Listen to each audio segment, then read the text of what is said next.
यहाँ से स्टार्ट करेंगे। यूकेटी के यहाँ पर जो टेस्ट है, टेस्ट नंबर यहाँ पर दूसरा रहेगा ज्योग्राफी का, ठीक है। तो ज्योग्राफी का यहाँ पर टेस्ट में पार्ट 1 दिखा चुका था आपको, जिसमें 51 क्वेश्चन आपके कवर हो गए थे। यहाँ से पार्ट 2 देखेंगे 52 से, और आपका 100 से क्वेश्चन यहाँ पर मिलेंगे आपको, ठीक है। और कल स्टार्ट करेंगे टेस्ट नंबर 3 को। टेस्ट नंबर 3 आपका एंशिएंट और मेडिवल जो हिस्ट्री है उसका टेस्ट होगा वो, राइट। वो भी 100 क्वेश्चन का होगा, और 50 क्वेश्चन हम लोग यहाँ पर पार्ट 1 पार्ट 2 में करेंगे। स्टार्ट करते हैं, क्वेश्चन देखते हैं। मार्केट में आपको 3 टेस्ट अभी अवेलेबल हो गए, तो मार्केट से अगर आपको परचेस करना है तो आप परचेस कर सकते हो टेस्ट को, राइट। स्टार्ट करते हैं, क्वेश्चन देखते हैं यहाँ से 52 नंबर क्वेश्चन से। 52 यहाँ से इसने बोला है आयातित वस्तुओं का अवरोही क्रम क्या होगा। जो आयातित वस्तु होती है इनमें अवरोही क्रम यहाँ पर क्या है, इसमें वस्तु दे रखी है कौन कौन सी। देखो यहाँ पर दे रखा है, हाँ ये इधर है। आयत मूल के संदर्भ में भारत द्वारा आयातित निम्नलिखित में से प्रमुख वस्तुओं को अवरोही क्रम में बताना है, जैसे कि कच्चा तेल और पेट्रोलियम उत्पाद, इलेक्ट्रॉनिक वस्तुएं जैसे मोबाइल, ठीक है, और मशीनरी उपकरण जैसे यांत्रिक उपकरण, और कीमती पत्थर सोना। जैसे कि यहाँ पर अभी 2025-26 की जो रिपोर्ट आई थी उसके हिसाब से यहाँ पर पूछा जा रहा है आपसे, राइट। तो यहाँ पर क्या होगा, पहला देखो, पहले यहाँ पर होगा कच्चा तेल और पेट्रोलियम उत्पाद। ये पहला यहाँ पर सही है, राइट, क्योंकि यहाँ पर ये भारत में कुल आयात बिल का एक महत्वपूर्ण हिस्सा है जो ऊर्जा की जरूरतों को पूरा करता है, तो पहले यहाँ से सही है। सेकंड, इलेक्ट्रॉनिक वस्तुएं, ये भी आपका यहाँ से सही लगा हो, जैसे मोबाइल हो गया, है ना। ये क्या, भारत में इलेक्ट्रॉनिक्स की मांग बहुत अधिक है जो घरेलू उत्पादन की मांग को पूरा नहीं कर पाता है। क्या होगा, दूसरा भी यहाँ पर सही होगा, मतलब यहाँ पर सही लगा हुआ है और क्रम के हिसाब से। तीसरा, मशीनरी और यांत्रिक उपकरण। मशीनरी और यांत्रिक उपकरण क्या होगा, इसमें औद्योगिक और बुनियादी ढांचे होते हैं, उसके विकास के लिए विभिन्न प्रकार की मशीनरी का आयात किया जाता है इसमें, ठीक है। तीसरा भी यहाँ पर सही मैच कर, यहाँ पर सही और एक क्रम है। चौथा, कीमती पत्थर और सोना, ये भी आपका सही, क्योंकि यहाँ पर हालांकि इनका जो आयात है वो भी महत्वपूर्ण है, लेकिन आमतौर पर उपयुक्त वस्तुओं की तुलना में ये कम मूल्य होता है इनका। तो यहाँ से जो चौथी बात है यहाँ से ये भी हो जाएगी, मतलब यहाँ पर जो आयात की तुलना में होता है लेकिन यहाँ पर कम होता है इसमें मूल्य के थ्रू। तो यहाँ से 1 2 3 4 सभी यहाँ पर इसके और एक क्रम में 1 2 3 4 ए यहाँ से करेक्ट आंसर हो जाएगा उसका। आगे देखते हैं क्वेश्चन नंबर 53। 53 यहाँ से अंतर्देशीय पत्तन निम्नलिखित में से कौन सा पत्तन अंतर्देशीय पत्तन है, बताना है। देखो यहाँ से बोला है कोलकाता। कोलकाता क्या है, कोलकाता आपका एक यहाँ पे अंतर्देशीय नदी बंदरगाह है जो हुगली नदी पर स्थित है।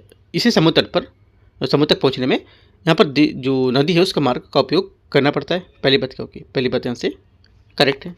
कांडला, कांडला क्या होगा, कांडला ये गुजरात में कच्छ की खाड़ी पर स्थित एक ज्वारी बंदरगाह है, अंतर्देशीय पत्तन नहीं है, तो ये बात गलत हो जाएगी, ठीक है। टाइटल जो सी पोर्ट है वो है, ना कि इनलैंड रिवराइन पोर्ट, ठीक है। कोच्चि, कोच्चि का होगी केरल में अरब सागर तट पर स्थित एक प्रमुख समुद्री बंदरगाह है, मतलब एक सी पोर्ट है, ठीक है। तो ये भी अब गलत हो गया। पूछा क्या था कि कौन सा इसमें अंतर्देशीय पत्तन है, तो अंतर्देशीय पत्तन नंबर सिर्फ एक है, ये आंसर करेक्ट आंसर है। क्वेश्चन नंबर 54 है, बॉक्साइट को लेकर के क्वेश्चन यहाँ पर देखते हैं। इसमें बॉक्साइट के संबंध में निम्नलिखित कथन पर विचार करना है। बॉक्साइट प्रमुख रूप से विश्व की उष्णकटिबंधीय क्षेत्रों में संकेंद्रित होता है। पहली बात 54 के यहाँ से करेक्ट है, क्योंकि यहाँ पर बॉक्साइट मुख्य रूप से उष्णकटिबंधीय और उपोष्णकटिबंधीय क्षेत्रों में पाया जाता है, जहाँ भारी वर्षा और उच्च तापमान के कारण लेटराइट मिट्टी का निर्माण होता है। पहली बात सही है। सेकेंड, बॉक्साइट से एल्युमिनियम का निष्कर्षण किया मुख्यतः विद्युत उपलब्धता के निर्भर करता है, ठीक है। तो बॉक्साइट होता है उससे एल्युमिनियम का निष्कर्षण मुख्यतः विद्युत की उपलब्धता उस पर निर्भर करेगा। सेकेंड बात क्या होगी, सेकेंड बात भी करेक्ट है, क्योंकि यहाँ पर एल्युमिनियम का निष्कर्षण बॉक्साइट एक्स से होता है, जो ये एक ऊर्जा गहन प्रक्रिया से होती है, जिसे हॉफमैन या बेयर प्रक्रिया भी कहा जाता है, और बाद में हॉल हेरोल्ड प्रक्रिया पर कहा जाता है इसे। इस प्रक्रिया में बड़ी मात्रा में विद्युत जो आवश्यकता होती है, इसलिए निष्कर्षण अक्सर संयंत्र जो बिजली है उसके पास यहाँ पर स्थापित किए जाते थे। तो यहाँ से दोनों बातें इसकी क्या है, करेक्ट है, आंसर सी। 55 है, चमड़े और चर्म उत्पादों के केंद्र के संबंध में विचार करना है। देखते हैं इसको। निम्नलिखित में से चमड़े, भारत में चमड़े और चर्म उत्पादों को लेकर के प्रसिद्ध केंद्र यहाँ पर कौन कौन से हैं। पहला यहाँ पर है कोलकाता। कोलकाता पश्चिम बंगाल में चमड़ा उत्पाद जो उद्योग है उसका एक प्रमुख केंद्र है, और विशेष रूप से टैनिंग चमड़ा कमाना उसके लिए बोलते हैं इसको, ये भी सही है। कानपुर। कानपुर उत्तर प्रदेश में स्थित ये भारत के चमड़े का सामान विशेषकर जूते और अन्य उत्पादों के लिए जाना जाता है। कानपुर में कहाँ पर आप अगर जाओगे, जैसे कि जो जाजमऊ साइड है, जो कानपुर रहता होगा उसको पता होगा, या फिर कहीं गया होगा कोई तो पता होगा, जो जाजमऊ साइड आप जाओगे ना तो वहाँ पे मिलेगा आपको, जो उन्नाव से थोड़ा पहले पड़ता है, राइट। तीसरा, आगरा। उत्तर प्रदेश का एक और महत्वपूर्ण केंद्र है जो प्रमुख रूप से फुटवेयर, जूते चप्पल उद्योग के लिए प्रसिद्ध है, आगरा। रानीपेट तमिलनाडु में स्थित ये दक्षिण भारत का चमड़ा और चमड़ी के उत्पाद उद्योग का एक प्रमुख केंद्र होगा। चारों करेक्ट है, आंसर 55 का डी यहाँ से करेक्ट आंसर है। 56 है, फसल और जलवायु जो क्षेत्र है उसको लेकर के क्वेश्चन है। निम्नलिखित पर विचार करना है। क्रम संख्या, फसल और जलवायु क्षेत्र दे रखा है, ठीक है, देखते हैं इसको। पहला, गन्ना शीतोष्ण घास के मैदान, यहाँ से क्वेश्चन यहाँ पर है, ठीक है। गन्ना शीतोष्ण घास के मैदान क्या होगा? पहला, गन्ना ऐसे जो होता है मूल रूप से एक उष्णकटिबंधीय और उपोष्णकटिबंधीय फसल है। इसे गर्म और आर्द्र जलवायु की आवश्यकता होती है। शीतोष्ण घास के मैदानों की जलवायु के लिए उपयुक्त नहीं होगा, गलत हो जाएगा ये। सेकंड, जैतून। जैतून हो गया भूमध्यसागरीय क्षेत्र जो होते हैं उसको लेकर के, जैसे कि यहाँ पर जैतून भूमध्यसागरीय की एक विशिष्ट फसल है। इसी क्षेत्र में विशेषता जैसी होती है कि यहाँ पर शुष्क ग्रीष्मकाल और आदर्श शीतकाल जो जैतून की खेती के लिए आदर्श मानी जाती है, ये सही मानी जाती है। कोको, ये विषुवतरेखीय क्षेत्र में, तो देखो कोको विषुवतरेखीय क्षेत्र की फसल है जिसे गर्म और आर्द्र जलवायु की प्रचुर मात्रा की आवश्यकता होती है, जो विषुवतरेखीय क्षेत्र में पाई जाती है। तो 2 और 3 यहाँ से करेक्ट है। सही सम्मिलित करना है तो बी यहाँ से करेक्ट आंसर 2 और 3। क्वेश्चन नंबर 57 है, पशुपालन को लेकर के निम्नलिखित में से किस कारण भूमध्यसागरीय क्षेत्र में पशुपालन नहीं किया जाता है? आंसर हो जाएगा यहाँ से जलवायु जो परिस्थितियाँ होती हैं घास के लिए उपयुक्त नहीं होती हैं, क्योंकि शीत ऋतु में ही वर्षा होती है। सी यहाँ से क्या होगा? 57 का करेक्ट आंसर होगा, क्योंकि भूमध्यसागरीय क्षेत्र होते हैं उसमें पशुपालन सीमित होने के कारण मुख्य होता है, ठीक है। और यहाँ की जो विशिष्ट मौसमी वर्षा पैटर्न होती है, इस क्षेत्र में अधिकांश वर्षा शीत ऋतु में होती है, विंटर में होती है, ठीक है। और ग्रीष्मकाल में लंबा और यहाँ पर शुष्क होता है यहाँ पर टाइम, जिससे यहाँ पर क्या घास के मैदान सूख जाते हैं और पशुओं के लिए यहाँ पर चारे की कमी पड़ जाती है। इस कारण यहाँ पर बड़े पैमाने पर पशुपालन की बजाय शुष्क कृषि जैसे जैतून, अंगूर की खेती यहाँ पर अधिक प्रचलित है। ये बात आपको याद रखना है। तो आंसर क्या होगा? सिर्फ तीसरा आंसर करेक्ट है, ये दोनों गलत हो जाएंगे। 58 नंबर है, विषुवतरेखीय क्षेत्र काष्ठ संसाधन के संबंध में विचार करना है। देखते हैं इसको। विषुवतरेखीय क्षेत्र में काष्ठ संसाधन व्यापक की संभावना है, और परंतु इसका वाणिज्यिक दोहन जो है अभी कम विकसित हुआ है। कम हुआ क्यों? क्योंकि यहाँ पर एक ही वृक्ष की प्रजाति सजातीय समूह में नहीं पाए जाते हैं। एकदम सही बात है, ठीक है। मतलब कहने का कि यहाँ पर वृक्ष की एक ही प्रजाति सजातीय समूह में नहीं पाई जाती है, मतलब इन वनों में अत्यधिक जैव विविधता होती है, जिससे क्या एक ही प्रजाति के वृक्ष को ढूंढना और काटना मुश्किल हो जाता है। तो ये बात क्या है? करेक्ट है। लविन की सुविधा प्रदान करने के लिए जमी हुई सतह उपयुक्त नहीं होती है। सेकेंड बात क्या होगी? सेकेंड बात यहाँ से इसकी गलत होगी। तीसरा, यहाँ पाई जाने वाली उष्णकटिबंधीय जो कठोर लकड़ियाँ होती हैं बहुत भारी तथा यहाँ पे ये तैर नहीं पाती हैं। ये भी बात यहाँ पे सही है, क्योंकि यहाँ पर पाई जाने वाली उष्णकटिबंधीय कठोर लकड़ियाँ बहुत भारी होती हैं तथा तैर नहीं पाती हैं, और उष्णकटिबंधीय दृढ़ लकड़ियों का घनत्व पानी से अधिक हो जाता है, जिससे क्या होता है पानी में डूब जाती हैं और आयरन वुड जैसे, राइट, और ये परिवहन को मुश्किल बनाती हैं, ठीक है। तो यहाँ से क्या होगा? ये भी करेक्ट हो जाएगा। 1 और 3 बात सही है, दूसरा यहाँ से गलत था। 59 नंबर क्वेश्चन है, भारतीय रेलवे लाइन की चौड़ाई के हिसाब से जो है जो क्रमबद्ध करना है और सही क्रम में इनको, मीटर गेज, ब्रॉड गेज और नैरो गेज। पहला क्या आएगा? पहला आपका आएगा ब्रॉड गेज। ये जो इसकी यहाँ पर जो लगभग ये 1676 मिलीमीटर यहाँ पर इसकी चौड़ाई रेंज है, ठीक है। गेज चौड़ाई होती है जो ये दे रखा है, चौड़ाई पूछा है उसके हिसाब से। तो पहला यहाँ पर जो पहला हो जाएगा सेकेंड वाला हो जाएगा पहला, राइट, मतलब कहने का ब्रॉड गेज पहले आएगा। उसके बाद मीटर गेज आएगा, क्योंकि यहाँ पर इसकी जो रेलवे लाइन की जो चौड़ाई है गेज के हिसाब से 1000 मिलीमीटर है, 3 फीट मान सकते हो उसको। तो यहाँ से जो दूसरा के बाद आपका हो जाएगा मीटर गेज पहला, ब्रॉड गेज मीटर, हाँ ठीक है। उसके बाद आएगा नैरो गेज। नैरो गेज आपका तीसरा, ये आपका हो जाएगा 610 मिलीमीटर। तो 2, 1, 3 यहाँ से इसका करेक्ट आंसर होगा, मतलब सी स्टेटमेंट यहाँ से सही है। क्वेश्चन नंबर 60 है, भारतीय जनसंख्या की धार्मिक संरचना, इसको लेकर के क्वेश्चन। भारतीय जनसंख्या की धार्मिक संरचना के संबंध में निम्नलिखित पर विचार करना है। देखते हैं इसको 60 को। पहला, हिंदू भारत में सबसे बड़ा धार्मिक समूह है और ये अधिकांश राज्यों में बहुसंख्यक है। पहली बात, 60 का पहला स्टेटमेंट इसका करेक्ट है, क्योंकि यहाँ पर जिसकी आबादी 79.8% है, ये अधिकांश राज्यों में बहुसंख्यक है। सेकेंड बात, हिंदू भारत में सबसे बड़ा धार्मिक समूह, अच्छा ये तो हो गया। मुस्लिम भारत में सबसे बड़े धार्मिक अल्पसंख्यक समूह जो लद्दाख में बहुसंख्यक है। सेकेंड बात यहाँ से गलत है, क्योंकि यहाँ पर मुस्लिम भारत में सबसे बड़े अल्पसंख्यक समूह में 14.2%, कितना 14.2 या 14.2%। हालांकि ये लद्दाख में बहुसंख्यक नहीं है, गलत हो गया, पहला सही है। तीसरा देखते हैं, तीसरा यहाँ से है, सिख भारत में तीसरा सबसे बड़ा धार्मिक समूह है। तीसरी बात क्या, तीसरी बात भी गलत, क्योंकि सिख भारत में तीसरा सबसे बड़ा धार्मिक समूह नहीं है, क्योंकि ईसाई जो है ये यहाँ पर 2.3 तीसरा सबसे बड़ा होगा। उसके बाद यहाँ पर सिख आएगा 1.7, ठीक है, %। तो ये बात गलत होगी, ओनली 1 करेक्ट है। आंसर क्या होगा, केवल एक सही, तो 60 था, 60 का क्या होगा, एक यहाँ से आंसर होगा ए नंबर। 61 देखते हैं, 61 है भूमिकरण के कारक को लेकर के क्वेश्चन है। निम्नलिखित में से भूमिकरण जो होता है उसके कारक में सिंचित क्षेत्रों की लिए उत्तरदायी यहाँ पर कौन कौन सा होगा उसको बताना है। जल भराव, कीटनाशकों के लिए अत्यधिक उपयोग और एकीकरण फसल। तो यहाँ से कूट का प्रयोग करके सही आंसर बताना है आपको, ठीक है। देखते हैं 61 को।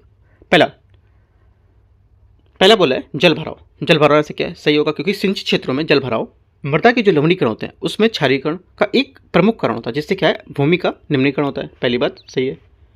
सेकेंड, कीटनाशकों का अत्यधिक प्रयोग, सेकेंड बात गलत है, क्योंकि यहाँ पर कीटनाशकों का अत्यधिक प्रयोग जो होता है ये मृदा के जल प्रदूषण का कारण बन सकता है, लेकिन ये सीधे तौर पर बड़े पैमाने पर भूमिकरण के लिए उत्तरदायी कारक नहीं है, जितना जल भराव ये अन्य भौतिक कारक होते हैं उसकी अपेक्षा। तो ये गलत होगा। एकल फसलीकरण क्या होगा, ये मृदा की उर्वरता को कम करता है और इससे क्षरण के प्रति अधिक संवेदनशील बनाता है, जिससे भूमि का निम्नीकरण होता है। ये भी बात सही है, ठीक है। तो यहाँ से क्या होगा आंसर हो जाएगा यहाँ से इसका 1 और 3 करेक्ट होगा, ठीक है। भूमिकरण के जो निम्नीकरण के कारण होंगे 1 और 3 यहाँ से करेक्ट होगा। आंसर 61 का क्या होगा, 61 का बी यहाँ से सही आंसर है। 62, गेहूं की कृषि को लेकर के क्वेश्चन है। निम्नलिखित में से परिस्थितियों में गेहूं की कृषि के लिए उपयुक्त है क्या। पहला, अंकुरण के दौरान थोड़ा ठंडा मौसम और मृदा पर्याप्त आर्द्रता। पहली बात यहाँ से सही है, ठीक है, क्योंकि यहाँ पर अंकुरण के दौरान थोड़ा ठंडा मौसम और मृदा में पर्याप्त आर्द्रता आवश्यक होती है। गेहूं की फसल के लिए लगभग 50 से 100 सेंटीमीटर वार्षिक वर्षा की आवश्यकता होती है, न कि 150 से 200 सेंटीमीटर। तो यहाँ से ये बात गलत होगी। सेकेंड गलत होगी। तीसरी, पकने के समय स्वच्छ आकाश होना चाहिए। ये बात सही है, क्योंकि पकने के समय स्वच्छ आकाश और धूप आवश्यक ताकि फसल अच्छी तरह पक सके, राइट। तो 1 और 3 यहाँ से सही है। और देखते हैं, और भी एक स्टेटमेंट, 1, 3 करेक्ट है। आगे चौथा भी दे रखा है, 1 और 3 करेक्ट है। चिकनी बलुई मृदा और बलुई दोमट मिट्टी। चौथी बात क्या है, चिकनी बलुई मृदा और बलुई दोमट मिट्टी जिनसे जल निकासी अच्छी तरह हो सकती है और गेहूं की खेती के लिए उपयुक्त होती है। तो ये बात सही है, चौथा भी करेक्ट है। 1, 3, 4 सही है, आंसर यहाँ से ए। क्वेश्चन नंबर 63 है राजमार्ग को लेकर के। भारत में राजमार्ग के संबंध में विचार करना है।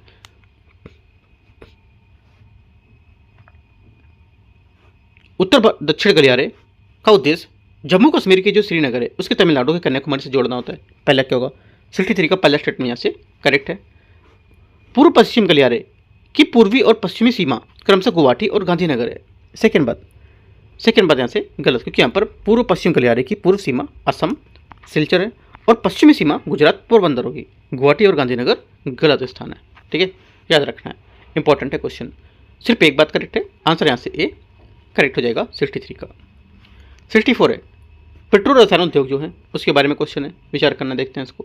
पॉलीमर, सिंथेटिक फाइबर, इलास्टोमर और सर्फेक्टेंट, इनमें से कितने या कौन पेट्रो रसायन के भाग होंगे।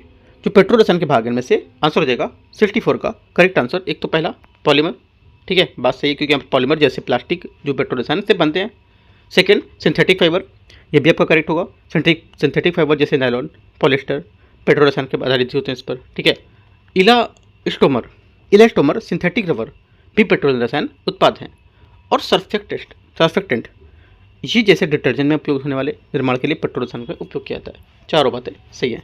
आंसर 64 का क्या होगा? 64 का सभी करेक्ट हैं, 1, 2, 3 और 4।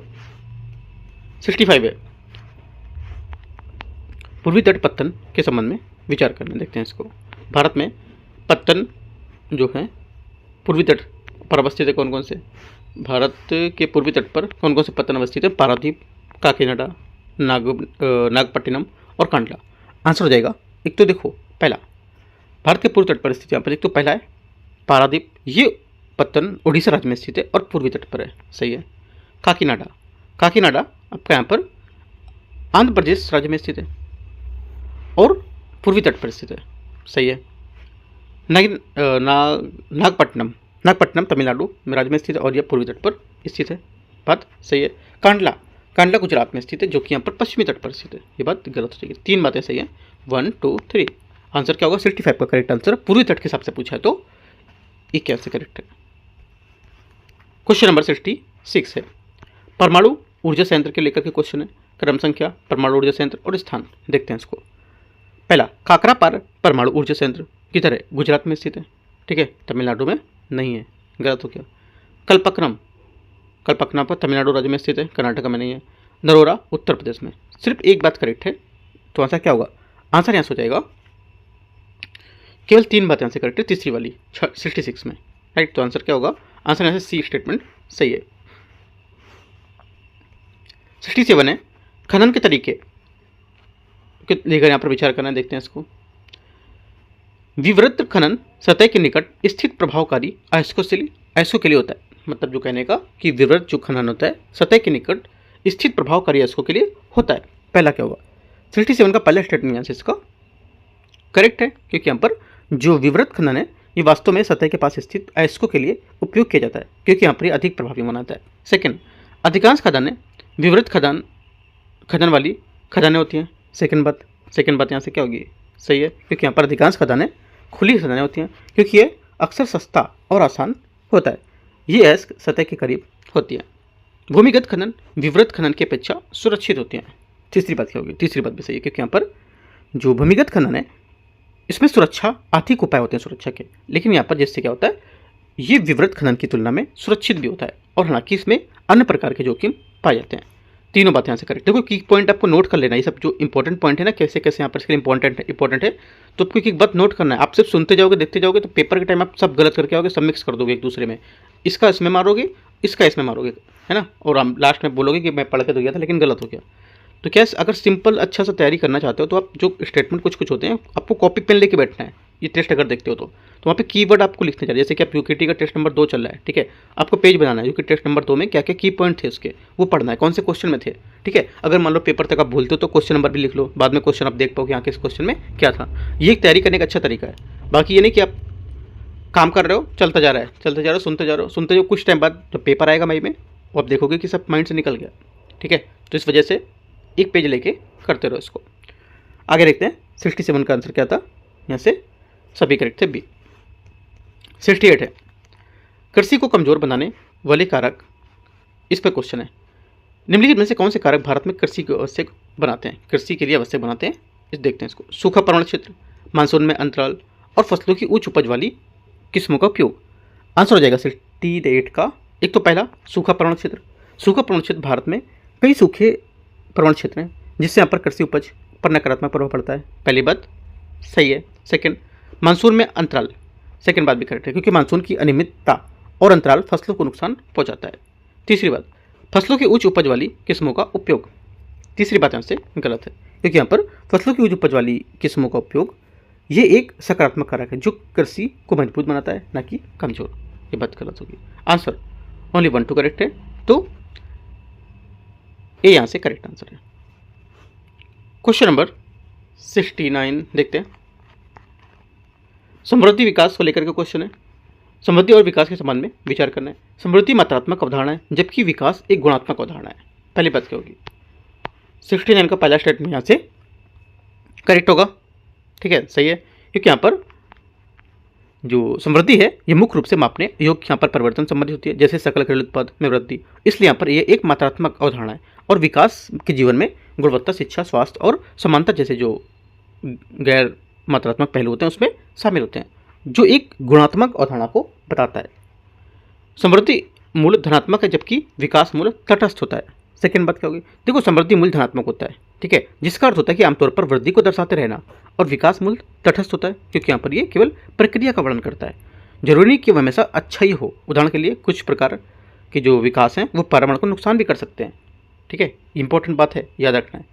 एक और दो दोनों बात करेक्ट है। तीसरा, धनात्मक समृद्धि का सदैव विकास होता है। अभी मैंने क्या बताया, धनात्मक जो समृद्धि इसका सदैव विकास नहीं, जरूरी नहीं कि विकास हो उस पर, ठीक है। धनात्मक समृद्धि का विकास हमेशा नहीं होता। किसी देश की अर्थव्यवस्था बढ़ सकती है समृद्धि में, लेकिन आय असमानता, प्रदूषण या स्वास्थ्य सेवाओं तक पहुंच खराब हो सकती है। तो ये बात याद रखना गलत होगा। काफ़ी इंपॉर्टेंट क्वेश्चन है। ओनली 1 2 करेक्ट है। 69 का आंसर ए करेक्ट होगा। 70 नंबर, समुद्री मार्ग को लेकर के क्वेश्चन है। निम्नलिखित पर विचार करना है। उत्तरी अटलांटिक समुद्री मार्ग न्यूयॉर्क और लंदन को जोड़ता है। पहली बात, 70 का पहला स्टेटमेंट यहाँ से क्या होगा, करेक्ट है, सही है, क्योंकि उत्तरी अटलांटिक समुद्री मार्ग वास्तव में उत्तरी अमेरिका, न्यूयॉर्क और पश्चिमी यूरोप, लंदन, लिवरपूल आदि को जो प्रमुख औद्योगिक क्षेत्र उसको जोड़ेगा। सही है पहला।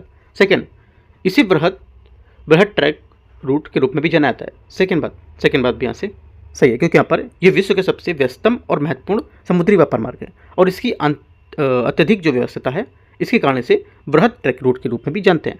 दोनों बातें सही है। 70 का आंसर सी। 71 है, ब्लू कॉलर श्रमिक, ये क्या होता है, देखते हैं इसको। 71 को, ब्लू कलर श्रमिक संबंधित है किससे, ये संबंधित है, देखो ब्लू कलर श्रमिक जो होता है, ब्लू कलर वर्कर्स जो होते हैं, ये शब्द उन श्रमिकों के लिए प्रयोग किया जाता है जो मुख्य रूप से शारीरिक श्रम करते हैं, अक्सर निर्माण या खनन जैसे जो औद्योगिक क्षेत्र हैं उसमें। व्हाइट कॉलर श्रमिक किसे कहते हैं, इसमें आमतौर पर कार्यालय और प्रशासनिक जो प्रबंधनीय कार्य है वो करते हैं, ठीक है। दोनों बातें आपको याद रखना है, लिख लेना, पॉइंट इंपॉर्टेंट है। बी यहाँ से आंसर होगा, व्हाइट और ब्लू दोनों। क्वेश्चन नंबर 72, उद्योगों की अवस्थिति के कारक उसको लेकर के क्वेश्चन है। क्या पर उद्योगों की अवस्थिति प्रभावित करती है, कैसे, देखते हैं इसको। इनमें से कौन से कारक जो होते हैं उद्योगों की अवस्थिति को प्रभावित करते हैं।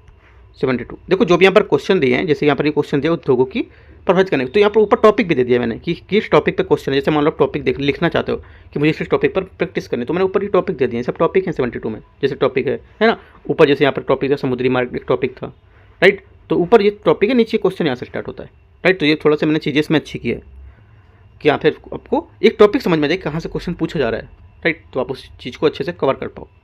देखते हैं 72 को, कौन सा कारक उद्योगों की अवस्थिति को प्रभावित करता है। तो एक तो पहला शक्ति तक पहुँच, क्योंकि यहाँ पर शक्ति तक पहुँच जो होती है उद्योगों को चलाने के लिए बिजली या ऊर्जा स्रोतों की आवश्यकता होती है।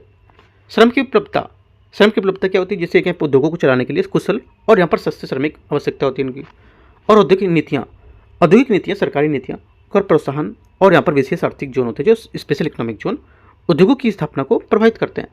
और ऐतिहासिक कारक जैसे कि कई बार पुराने स्थापित उद्योग, ये शहर अपनी स्थानिक जो ऐतिहासिक विरासत होती है उसके बुनियादी ढांचे का कारण एक नए उद्योगों को आकर्षित करता है। चारों बातें यहाँ से एकदम सही है। 72 का आंसर क्या होगा, फिर डी यहाँ से करेक्ट आंसर है 72 का। 73 नंबर है, मानव विकास को लेकर के टॉपिक है हमारा, इस पे क्वेश्चन है। लोगों को विकल्पों की रेंज में वृद्धि प्रक्रिया, जिसमें शिक्षा, स्वास्थ्य, आय, सशक्तिकरण, उनके अवसरों की वृद्धि करना और भौतिक यहाँ पर सुदृढ़ वातावरण में आर्थिक, सामाजिक, राजनीतिक स्वतंत्रता तक मानव विकल्पों की संपूर्ण श्रृंखला शामिल करना। तो निम्नलिखित में से ये परिच्छेद जो है सबसेट वर्णन किसका कर रहा है, स्टेटमेंट देखते हैं। जो हम लोगों ने परिच्छेद पढ़ा ये किसकी बात यहाँ पर सही बता रहा है, ठीक है। आंसर हो जाएगा 73 का, ये बात बता रहा है मानव विकास की बात यहाँ पर कर रहा है, ह्यूमन डेवलपमेंट जो होता है उसकी बात कर रहा है, ठीक है। क्योंकि यहाँ इसका गहरा स्पष्टीकरण दिया गया कि यहाँ पर जो मानव विकास की परिभाषा जो बताता है कि पैराग्राफ संयुक्त राष्ट्र जो विकास कार्यक्रम UNDP है उसके द्वारा परिभाषित मानव विकास की जो मुख्य अवधारणा है इसको सटीक रूप से बताता है, ठीक है। किसने दी थी ये रिपोर्ट, मानव विकास जो हमारा जो संयुक्त राष्ट्र विकास कार्यक्रम UNDP है उसके द्वारा परिभाषित की गई थी ये बात, ठीक है। ये बात पूरी यहाँ पर उतार दी गई है। तो यहाँ पर क्या बहुआयामी जो दृष्टिकोण है इसमें मानव विकास को केवल आर्थिक विकास जैसे घरेलू उत्पादन वृद्धि नहीं, बल्कि यहाँ पर उसको एक बहुआयामी प्रक्रिया को में शामिल करना होता है। और शिक्षा स्वास्थ्य को लेकर के जैसे लोगों को ज्ञान, स्वास्थ्य, जीवन जीने के लिए यहाँ पर जो अवसर उसको वृद्धि करना, ठीक है। और स्वतंत्रता, आर्थिक, सामाजिक और राजनीतिक स्वतंत्रता का विस्तार करना, ठीक है। बाकी यहाँ पर ये गलत क्यों है, सकल घरेलू उत्पाद क्यों गलत होगा, क्योंकि यहाँ पर ये केवल आर्थिक पहलू है और शिक्षा, स्वास्थ्य, स्वतंत्रता जैसे गैर आर्थिक पहलुओं की शामिल नहीं करता है, ये इसलिए गलत है। सेकंड क्यों गलत है, क्योंकि आय में असमानता में कमी है इसमें, जैसे कि ये एक महत्वपूर्ण सामाजिक लक्ष्य हो सकता है, लेकिन ये मानव विकास की व्यापक परिभाषा को केवल एक हिस्सा मानता है, ये गलत होगा। वित्तीय समावेशन क्यों गलत है, वित्तीय समावेशन इसलिए गलत है क्योंकि यहाँ पर जो वित्तीय समावेशन है एक पहुंच सुनिश्चित करने के लिए एक विशिष्ट उपाय होता है जो मानव विकास के लिए सहायक हो सकता है, और पूरी परिभाषा यहाँ पर नहीं बताता है। तो तीनों बातें यहाँ से गलत हैं, सिर्फ मानव विकास इसका करेक्ट आंसर होगा। टॉपिक अगला है 74 और 74 क्वेश्चन भी है। इसमें पूछा है निम्नलिखित में से कौन सा भारत में औद्योगिक शहर है, भारत में औद्योगिक शहर में से कौन सा है। एक तो पहला सलेम, सलेम जो है भारत में सलेम तमिलनाडु, हुबली कर्नाटका और जमशेदपुर आपका झारखंड, ये तीनों यहाँ पर औद्योगिक शहर हैं। जमशेदपुर भारत का सबसे पहला नियोजित औद्योगिक शहर होगा जो अपने लौह और इस्पात उद्योग के लिए जाना जाता है। सलेम वस्त्र उद्योग, इस्पात उद्योग के लिए प्रसिद्ध है, ठीक है। और जो हुबली है ये धारवाड़ क्षेत्र में उत्तरी कर्नाटक में एक क्या है, उत्तरी कर्नाटक में एक प्रमुख औद्योगिक वाणिज्यिक केंद्र होगा। तीनों बातें सही है, 74 का आंसर ए। 75 है स्थानांतरित कृषि को लेकर के क्वेश्चन है, देखते हैं। वे क्षेत्र समानता विरल जनसंख्या वाले होते हैं जहाँ जनजातियाँ बाजार के लिए जंगली पौधे एकत्रित करती हैं, सभी प्रकार के वैन उत्पाद बनाती हैं, वन उत्पाद होगा यहाँ पर, है ना, बनाती हैं। और स्थानांतरित कृषिहीन क्षेत्रों में टेपिकाओं, मक्का, केला, मूंगफली जैसी फसलें उगाई जाती है। यहाँ अत्यधिक उष्ण और यहाँ पर आर्द्र जलवायु पाई जाती है। ये किसकी बात यहाँ पर कर रहा है परिच्छेद, देखो ये जो परिच्छेद है ये बात कर रहा है उष्ण आर्द्र विषुवतीय क्षेत्र, उष्ण आर्द्र विषुवतीय क्षेत्र, इसकी बात कर रहा है। आप क्या लिखोगे, उष्ण आर्द्र विषुवतीय क्षेत्र आप लिखोगे, उसके बारे में ये पूरी बात आप नोट कर जाओगे, ठीक है। बाकी कुछ मैं बात और इसमें बता देता हूँ क्योंकि यहाँ पर ये जो है परिच्छेद इसके बारे में बात कर रहा है, ठीक है। और आप क्या करोगे, इसके बारे में लिखोगे और यहाँ पर कौन कौन से पेड़ पाए जाते हैं, कौन कौन से वृक्ष पाए जाते हैं, इनको कितनी कितनी वर्षा जरूरत होती है ना। तो ये सब चीज़ आप जितने पॉइंट ऐसे वाले आते जाने, उष्णकटिबंधी, शीतोष्णकटिबंधी, है ना, या पर उष्ण आर्द्र वायु, तो ये सब जितने आते हैं वो सब एक एक करके पॉइंट आपको नोट करते जाना है। एक क्वेश्चन यूपीएससी पूछता है इनसे, ठीक है, वो भी स्टेटमेंट वाइज पूछेगा आपसे। हो सकता है ऐसे भी क्वेश्चन पूछें जो यहाँ पर परिच्छेद दे रखा है इसको लेकर के। 76 देखते हैं। 76 है पत्तनों की जिम्मेदारी, इस पर क्वेश्चन है। भारत में समुद्री पत्तन के संबंध में विचार करना है। पूर्वी तट पर पश्चिमी तट की तुलना में अधिक पत्तन है। पहला 76 का पहला स्टेटमेंट यहाँ से गलत है क्योंकि यहाँ पर भारत के पश्चिमी तट जैसे मुंबई, ठीक है, कांडला, मंगलूर, कोचीन, ये सब में क्या है पूर्वी तट की तुलना में अधिक प्रमुख यहाँ पर छोटे पत्तन है, गलत हो जाएगा। प्रमुख छोटे पत्तनों दोनों प्रकार के पत्तनों के केंद्र को सरकार द्वारा नियंत्रित किए जाते हैं। सेकेंड बात यहाँ सही है क्योंकि यहाँ पर भारत में प्रमुख पत्तन जो पर मेजर पोर्ट्स होते हैं उनके नियंत्रण और प्रबंधन केंद्र सरकार द्वारा किया जाता है, जबकि छोटे पत्तन जो होते हैं माइनर पोर्ट्स होते हैं वो प्रबंधन राज्य सरकारों के क्षेत्र में आते हैं, ठीक है। क्या होगा, छोटे पत्तन प्रमुख और छोटे दोनों प्रकार के पत्तनों को केंद्र सरकार द्वारा नियंत्रित किया जाता है। भारत के प्रमुख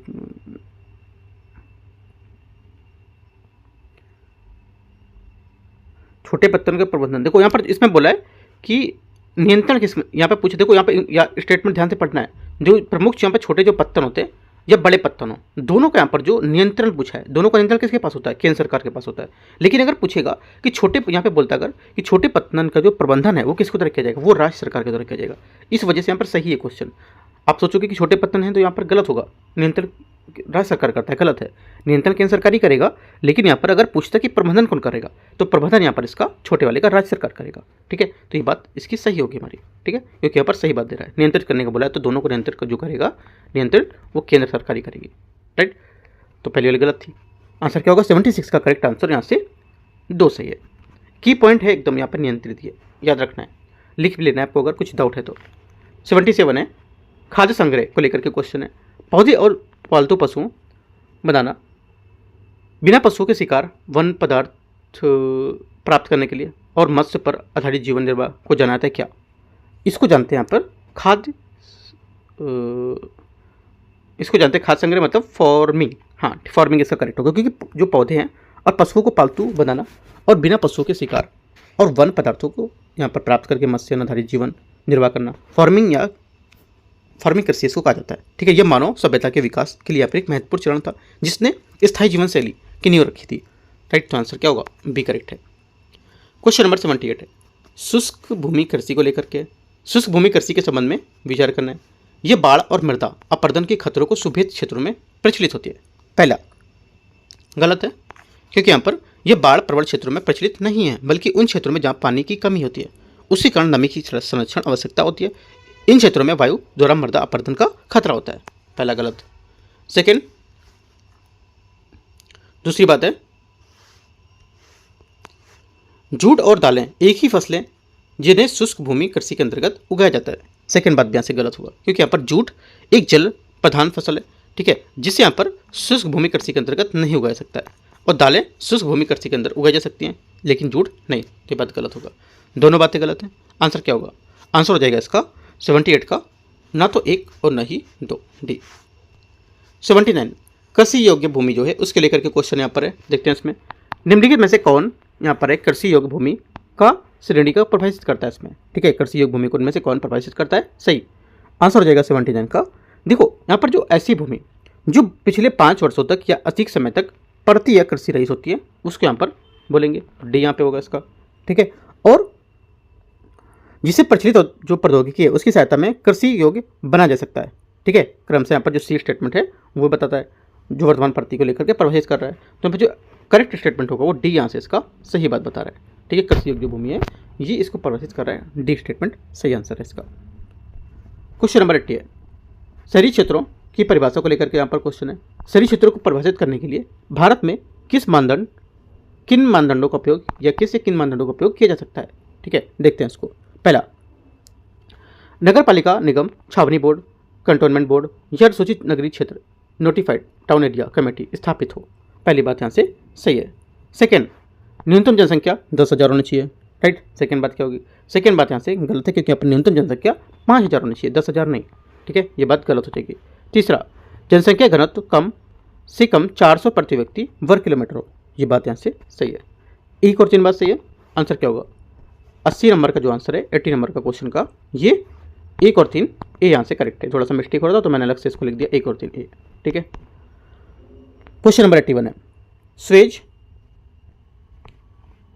और यहाँ पर जो वेलेंड नहरें हैं उसको लेकर के क्वेश्चन है। स्वेज और वेलेंड नहरें निम्नलिखित में से किनको आपस में जोड़ने वाले अंतर्देशीय जलमार्गों का निर्माण करती हैं? आंसर हो जाएगा 81 का करेक्ट आंसर उत्तरी अमेरिका की ग्रेट लेक्स को यहाँ पर, ये बी यहाँ से क्या होगा? करेक्ट आंसर होगा इसमें। क्वेश्चन नंबर अगला देखते हैं 82 नंबर। 82 है, ओवरकमिंग पॉवर्टी रिपोर्ट निम्नलिखित में से किसके द्वारा प्रकाशित की गई है? आंसर हो जाएगा world wide fund for nature, D यहाँ से करेक्ट आंसर होगा। Overcoming poverty report world wide fund nature जो फंड नेचर है उसके द्वारा प्रकाशित की गई थी। ये रिपोर्ट गरीबी उन्मूलन और पर्यावरण संरक्षण के बीच एक संबंध को केंद्रित करती है। क्या होगा? डी यहाँ से करेक्ट आंसर है। क्वेश्चन नंबर 83 है, जननांगिकीय संक्रमण को लेकर के जननांगिकीय संक्रमण मॉडल निम्नलिखित में से परिवर्तित होना प्रदर्शित करता है किसको? आंसर हो जाएगा 83 का करेक्ट आंसर। ये जो समाज होता है इसको कृषि औद्योगिक अवस्था में प्रगति करने का और जन्म मृत्यु दर का यहाँ पर ये एक बताता है, ठीक है। जननांगिकीय संक्रमण मॉडल जो होता है एक सिद्धांत है जो बताता है कि यहाँ पर जैसे जैसे कोई समाज कृषि आधारित और यहाँ पर अविकसित अर्थव्यवस्था से औद्योगिक और जो आधुनिक अर्थव्यवस्था है उसकी ओर बढ़ता है, उसकी जनसंख्या वृद्धि दर एक विशिष्ट परिवर्तन होता है, जिसमें यहाँ पर ये एक परिवर्तन दर है उसकी जन्म दर से और मृत्यु दर से उच्च होती है इसकी, ठीक है। और निम्न जन्म दर और यहाँ पर निम्न मृत्यु दर की ओर संक्रमण को दर्शाता है। ये प्रक्रिया आमतौर पर 5 चरणों में होती है, जिसमें यहाँ पर शिशु मृत्यु दर पहले गिरती है, ठीक है, बेहतर स्वास्थ्य देखभाल स्वच्छता के कारण, उससे यहाँ पर क्या जन्म दर गिरती है, जैसे शिक्षा शहरीकरण और परिवार नियोजन के कारण इसमें जनसंख्या वृद्धि दर बदल जाती है। तो की पॉइंट थोड़े से आपको याद रखने। आंसर यहाँ से क्या होगा? 83 का सी करेक्ट है। थोड़ा सा कठिन क्वेश्चन है ये, ठीक है। आगे देखते हैं क्वेश्चन 84। अंकलेश्वर क्वेश्चन है, अंकलेश्वर कलोल और नाहर कटिया प्रसिद्ध है किसके लिए? ये प्रसिद्ध हैं तेल क्षेत्रों के लिए प्रसिद्ध हैं। किसके लिए प्रसिद्ध हैं? तेल क्षेत्र। अंकलेश्वर, कलोल और नाहर कटिया ये भारत में प्रमुख तेल उत्पादक क्षेत्र हैं। अंकलेश्वर और कलोल गुजरात राज्य में स्थित है, जबकि नाहर कटिया जो है ये असम में स्थित है। कहाँ स्थित है? असम में। आंसर क्या होगा? 84 का एक करेक्ट है। 85 है, विश्व भर में रेलवे के संबंध में विचार करना है। देखते हैं इसको। रूस में रेल परिवहन प्रणाली में रेल परिवहन का प्रमुख स्थान होगा। मतलब फिर से पढ़ते हैं स्टेटमेंट, देखते हैं इसको। रूस में रेल परिवहन प्रणाली में रेल परिवहन का प्रमुख स्थान है, ठीक है, पहला क्या होगा, 85 का पहला स्टेटमेंट यहाँ से इसका करेक्ट है, सही बात है। सेकेंड बात, विशाल मरुस्थल और विरल जनसंख्या की उपस्थिति के कारण पश्चिमी एशिया में रेल सुविधाओं का बहुत कम विकसित हो पाया। सेकेंड बात भी यहाँ से सही है, ठीक है, दोनों बातें सही है। आंसर यहाँ से क्या होगा, 85 का दोनों स्टेटमेंट सही है, सी। 86 नंबर है, वनस्पति को लेकर के क्वेश्चन है, लदांग, तमाराई और कैनगिंग। लदांग, तमाराई और कैनगिंग हैं क्या, ये क्या है, ये यहाँ पर एक वनस्पति है। वनस्पति मतलब यहाँ से ये दक्षिण पूर्व एशिया में स्थानांतरित कृषि पद्धति होंगी, सी यहाँ से इसका करेक्ट आंसर होगा। लदांग, तमाराई और कैनगिंग ये क्या दक्षिण पूर्व एशिया में विभिन्न क्षेत्रों में प्रचलित स्थानांतरित कृषि है और इसके स्थानीय नाम है, ठीक है। स्थानांतरित कृषि एक पारंपरिक कृषि पद्धति होती है जिसमें भूमि के एक टुकड़े को साफ किया जाता है और यहाँ पर खेती की जाती है और फिर मिट्टी की उर्वरता को कम होने पर उसे छोड़ दिया जाता है, जिससे किसान एक नए क्षेत्र में चला जाता है फिर, ठीक है। इंपॉर्टेंट बात है, याद रखना है। क्वेश्चन नंबर 87 है, फुटलूज उद्योग क्या होते हैं। फुटलूज उद्योग के लेकर क्वेश्चन है, निम्नलिखित में फुटलूज उद्योग की विशेषता कौन बता रहा है इसमें, देखते हैं। पहला, ये विभिन्न या भिन्न भिन्न स्थानों पर अवस्थित हो सकते हैं। पहली बात क्या होगी, पहली बात यहाँ से करेक्ट है। वे भारी कच्चे माल को हल्के वजन वाले उत्पादों में संसाधित करते हैं। सेकेंड बात क्या होगी, सेकेंड बात गलत है। वे अव्यावसायिक प्रसंस्करण की प्रकृति के होते हैं। तीसरी बात यहाँ से सही होगी क्योंकि यहाँ पर वे अव्यावसायिक प्रसंस्करण प्रकृति के होते हैं। ये विशेषता फुटलूज उद्योग पर लागू होती है क्योंकि वे अक्सर विशिष्ट घटकों पर निर्भर करते हैं जिन्हें कहीं भी असेंबल किया सकता है और वे बड़े पैमाने पर पारंपरिक विनिर्माण प्रक्रियाओं के बजाय लचीलेपन पर ध्यान केंद्रित करते हैं। एक और तीन बात यहाँ से क्या होगी, करेक्ट होगी इसकी, तो 87 का आंसर सी। 88 नंबर है, विकसित देशों में विद्युतीकरण को लेकर के क्वेश्चन है। विकसित देशों में विद्युतीकरण के संभावित कारण क्या हो सकते हैं।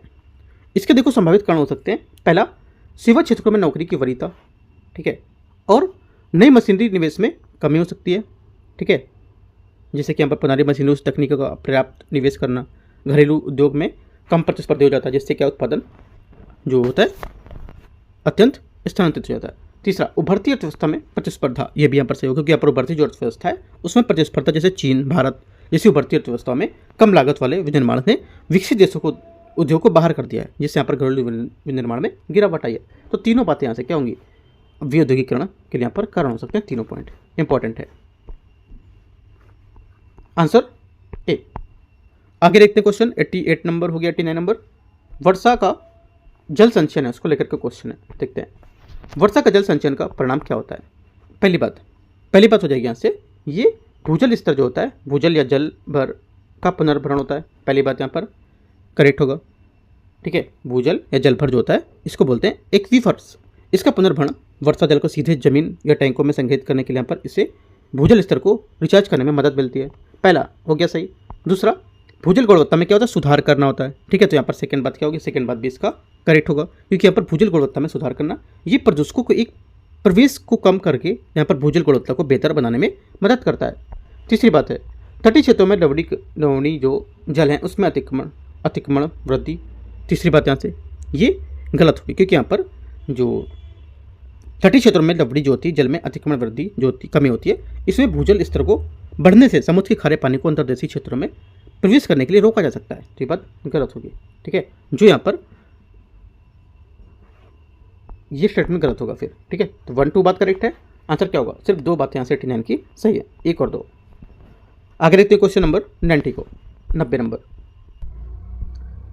नंबर है, इसमें यहाँ पर 90 नंबर में राष्ट्रीय जलमार्ग 1 है उसको लेकर के यहाँ पर क्वेश्चन है, ठीक है। देखते हैं इसको। पहला, निम्नलिखित में से कौन सा स्थान राष्ट्रीय जलमार्ग से जुड़े होते हैं। आंसर हो जाएगा 90 का करेक्ट आंसर। एक तो पहला इलाहाबाद, दूसरा हल्दिया, दोनों यहाँ से इसका करेक्ट आंसर होगा। नेशनल वाटरवेज फर्स्ट जो होता है ये भारत का सबसे लंबा जो जलमार्ग है, ये उत्तर प्रदेश में इलाहाबाद प्रयागराज को पश्चिम बंगाल में हल्दी से जोड़ता है। ये गंगा भागीरथी हुगली नदी की प्रणाली के माध्यम से चलता है। तो 1 2 करेक्ट है, आंसर यहाँ से इसका ए करेक्ट हो जाएगा। 91 है, टेक्नोपोलिस, निम्नलिखित में से कौन सा कथन टेक्नोपोलिस का सर्वोत्तम वर्णन करता है। आंसर हो जाएगा करेक्ट आंसर 91 का यहाँ से ए, आत्मनिर्भर हाईटेक उद्योग का अत्यधिक संकेंद्रण, ये यहाँ से इसका करेक्ट आंसर होगा। टेक्नोपोलिस एक ऐसा यहाँ पर क्षेत्र जहाँ उच्च प्रौद्योगिकी हाईटेक यहाँ पर उद्योग से संबंधित जो अनुसंधान संस्थान है, यह अत्यधिक संकेंद्रित होता है। ये अक्सर एक आत्मनिर्भर परिस्थिति तंत्र होता है जो नवाचार और आर्थिक विकास को बढ़ावा देता है। ये सिर्फ कुशल और मानव संसाधन पेशेवर नेटवर्क या जो अग्रणी पीढ़ी होती है उसके उद्योग से कहीं अधिक होती है। ये इन सभी का एक भौगोलिक संकेंद्रण होता है। आंसर क्या होगा? ए आंसर करेक्ट है। 92 नंबर है, जहाज निर्माण भारत के निम्नलिखित शहरों पर विचार करना है। देखते हैं इसको 92 को। पहला कोरमपुट, लखनऊ, ठीक है, जयपुर, नासिक। इनमें से कौन सा यहाँ पर शहर जो है हवाई जहाज के लिए उपयुक्त जाने जाते हैं? आंसर हो जाएगा करेक्ट आंसर इसका, एक तो पहला, एक दूसरा और एक चौथा। जयपुर यहाँ से इसमें नहीं होगा क्योंकि यहाँ पर जो जयपुर है ये मुख्य रूप से अपने हस्तशिल्प और पर्यटन के लिए जाना था। यहाँ कोई बड़ा हवाई जहाज उद्योग नहीं है। हवाई जहाज उद्योग के बारे में पूछा है, ठीक है। तो 1, 2 और 4 यहाँ से करेक्ट आंसर होगा। राइट, आंसर क्या होगा? आंसर यहाँ से 1, 2, 4 डी यहाँ से करेक्ट होगा। डी में होगा 1, 2, 4 नंबर स्टेटमेंट यहाँ से। क्वेश्चन नंबर अगला देखते हैं। 93 नंबर है, कोयला भंडार के लेकर के क्वेश्चन है। निम्नलिखित पर विचार करना है। भारत में कोयला मुख्य रूप से गोंडवाना और टर्शियरी कॉल के सेल क्रमों में पाया जाता है। पहली बात क्या होगी? सही है। सेकेंड, क्योंकि यहाँ पर जो गोंडवाना क्रम में लगभग 98% भंडार यहाँ पर इसमें होते हैं और तृतीयक या टर्शियरी क्रम में लगभग 2% भंडार होते हैं। सेकेंड बात है, भारत में 10% से कम कोयला निक्षेप बिटुमिनस प्रकार का होता है। सेकेंड बात यहाँ से गलत, क्योंकि भारत में पाए जाने वाले अधिकांश कोयले में बिटुमिनस प्रकार का होता है जो लगभग 80% होता है। ठीक है, 10% से कम कोयला निक्षेप एंथ्रेसाइट का प्रकार होता है जो जम्मू कश्मीर में पाया जाता है, जबकि लिग्नाइट कोयला भी यहाँ पर कुछ क्षेत्रों में पाया जा सकता है। सेकेंड बात गलत होगी, पहली बात करेक्ट थी। आंसर 1। 94 नंबर है, परमाणु ऊर्जा संसाधन को लेकर के क्वेश्चन है। परमाणु ऊर्जा संसाधन के संबंध में विचार करना है। कौन से यहाँ पर यूरेनियम निक्षेप पाए जा सकते हैं इसमें? आंसर हो जाएगा 94 में। एक तो पहला राजस्थान का उदयपुर जिला, सही है। छत्तीसगढ़ का दुर्ग जिला, ये भी आपका करेक्ट होगा। तीसरा हिमाचल प्रदेश का कुल्लू जिला, ये भी आपका करेक्ट होगा। और महाराष्ट्र का यहाँ पर भंडारा जिला, ये भी आपका करेक्ट है। चारों बातें यहाँ से सही है। आंसर यहाँ पर 94 का डी करेक्ट हो जाएगा। क्या होगा? डी यहाँ से इसका सही आंसर है। 95 नंबर है, प्रदूषण को लेकर के क्वेश्चन है। भारत में प्रदूषण के संबंध में निम्नलिखित कथन पर विचार करना है। देखते हैं इसको। पहला, प्रदूषण का मुख्य स्रोत कार्बनिक और जीवा कार्बनिक संदूषण होता है। पहली बात 95 का पहला स्टेटमेंट से करेक्ट है, ठीक है, क्योंकि यहाँ पर भारत में प्रदूषण कई स्रोत हैं जिनमें कार्बनिक और जीवा कार्बनिक प्रदूषण जैसे कि औद्योगिक अपशिष्ट और कृषि अफवाह, सीवेज, ये सब सही है। ग्रीष्म ऋतु में दौरान प्रदूषक की सांद्रता अत्यंत निम्न हो जाती है। सेकेंड बात गलत है, क्योंकि ग्रीष्म ऋतु में उच्च तापमान, कम हवा की गति, स्थिर वायुमंडलीय स्थिति के कारण यहाँ पर प्रदूषकों की सांद्रता विशेषकर पार्टिकुलर मैटर से वो उच्च हो जाती है, कम नहीं होती है। पहला क्या होगा? सही से दूसरा गलत है। आंसर 1 सही है। क्वेश्चन नंबर 96 है, भूमध्य सागरीय जलवायु को लेकर के क्वेश्चन है। भूमध्य सागरीय जलवायु निम्नलिखित में से कौन से आर्थिक गतिविधियों की प्रधानता होती है इसमें? ठीक है, देखते हैं। जिसको इसमें आर्थिक गतिविधियों की प्रधानता होती है वो तो हो जाएगी इसमें गेहूं की विस्तृत मशीनीकृत कृषि, ठीक है, और एक हो जाएगा उद्यान कृषि। 1 और 3 करेक्ट होगा। पशुपालन इसमें नहीं होगा। पशुपालन क्यों नहीं होगा? क्योंकि यहाँ पर शुष्क ग्रीष्मकाल के कारण चारागाहों की कमी होती है, इसलिए यहाँ पर पशुपालन की प्रधानता कम होती जाती है, ठीक है। और उद्यान कृषि में क्या होगा? उद्यान कृषि में जैसे कि यहाँ पर जो इस क्षेत्र की सबसे महत्वपूर्ण विशेषता है कि यहाँ पर खट्टे फल, संतरा, नींबू, जैतून, है ना, खट्टे फल जैसे ये हो गए संतरा, नींबू, और इसमें और भी हैं जैसे जैतून, अंजीर और अंगूर की खेती यहाँ पर इसकी प्रधानता होती है। राइट, तो 1 और 3 करेक्ट है। Answer C. 97 नंबर है, फसल का वर्णन को लेकर के क्वेश्चन है। यह मुख्य रूप से उष्णकटिबंधीय क्षेत्र की फसल है जिसकी उत्पत्ति दक्षिण अमेरिका में हुई थी। इसमें प्रोटीन खनिजों की मात्रा अपेक्षाकृत न्यून होती है और ये विभिन्न प्रकार की उष्णकटिबंधीय परिस्थितियों में उगाई जाती है या अन्य फसलें नहीं उगाई जा सकती हैं।